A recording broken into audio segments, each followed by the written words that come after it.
Yep, salut à tous.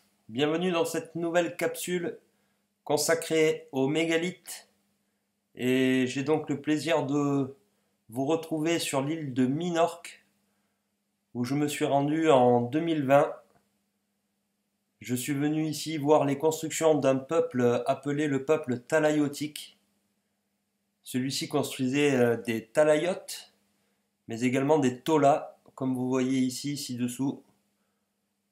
Donc une bonne partie de cette présentation va être dédiée au tola, mais également dans le style de construction mégalithique, on retrouvera des talaïotes très ressemblants aux nuraghes de Sardaigne. On retrouvera des navettas,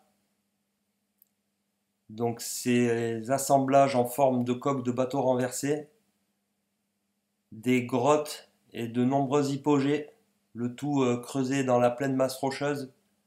On retrouvera également des dolmens, qui sont les plus vieux édifices construits et datés sur l'île, à moins 2300 avant notre ère.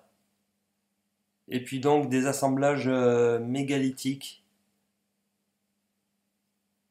avec des assemblages en T très ressemblants à ceux de Göbekli Tepe en Turquie. Ici, dans cet assemblage, il y a une particularité, c'est que les pierres résonnent.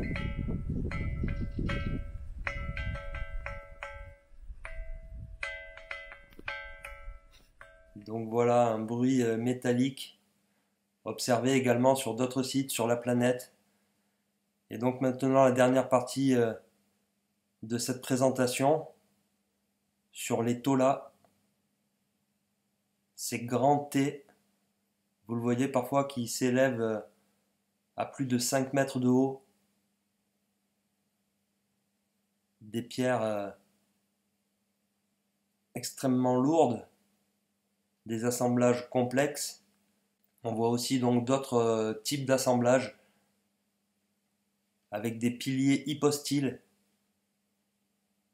et des toits composés de mégalithes,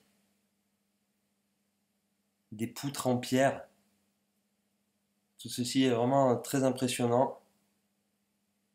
Minorque est une petite île, 800 km². On y retrouve plus de 1500 sites préhistoriques et dont un très grand nombre de sites mégalithiques.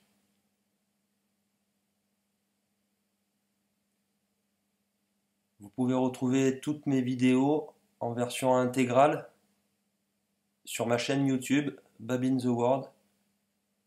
Minorque est une île très peu connue, en tout cas au niveau des mégalithes.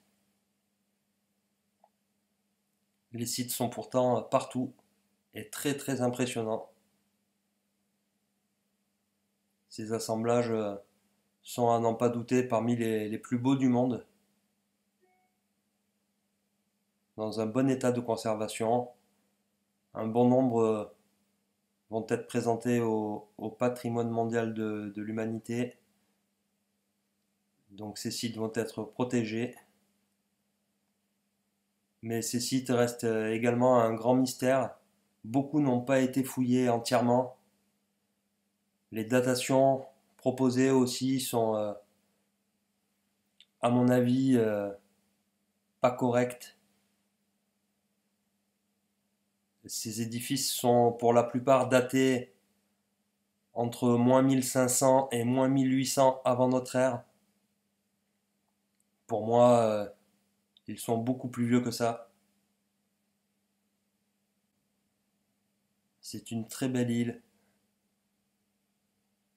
Et ici, donc, ces ensembles tolas, très très mystérieux. Est-ce qu'il s'agissait d'endroits de culte ou est-ce qu'il s'agissait tout simplement de parties d'habitation? Le mystère reste entier. Je vous remercie d'avoir suivi cette présentation. À bientôt.